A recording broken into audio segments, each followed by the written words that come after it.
Classical physics assumes fundamental reality is built on solid, deterministic matter that exists entirely independent of any observer.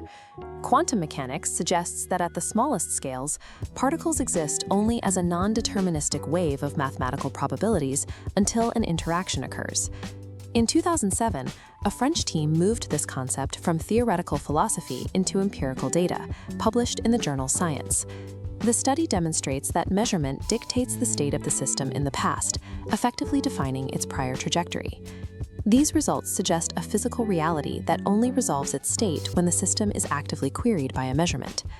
In quantum mechanics, an observer is not necessarily a conscious human. Observation is strictly the physical act of extracting information from a system. This raises a precise epistemological question.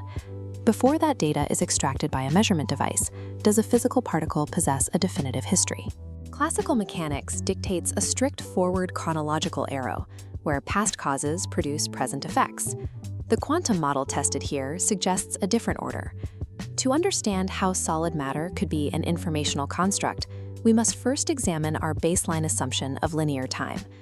Werner Heisenberg established the initial mathematical limits of classical determinism in the 1920s. This technical diagram shows the classical model of the atom, featuring a central nucleus surrounded by fixed electron orbits, representing a defined reality. Heisenberg's uncertainty principle deconstructed this model, proving that at the quantum level, particles lack definite positions or paths until they are actively measured.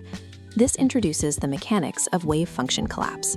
Prior to measurement, a particle is a mathematical wave of potentialities that collapses into a single physical state upon measurement.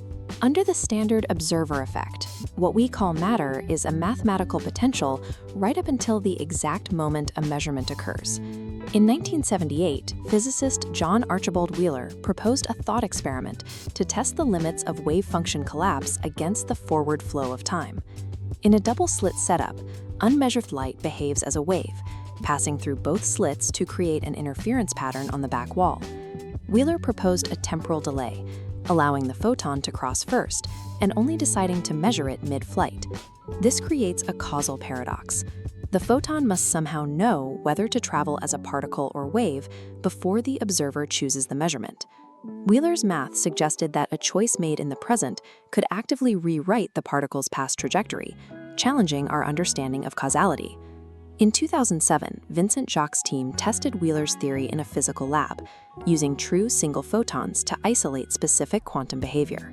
While early atomic physics relied on macroscopic tools, the 2007 experiment required a level of single photon manipulation that was impossible in the early 20th century.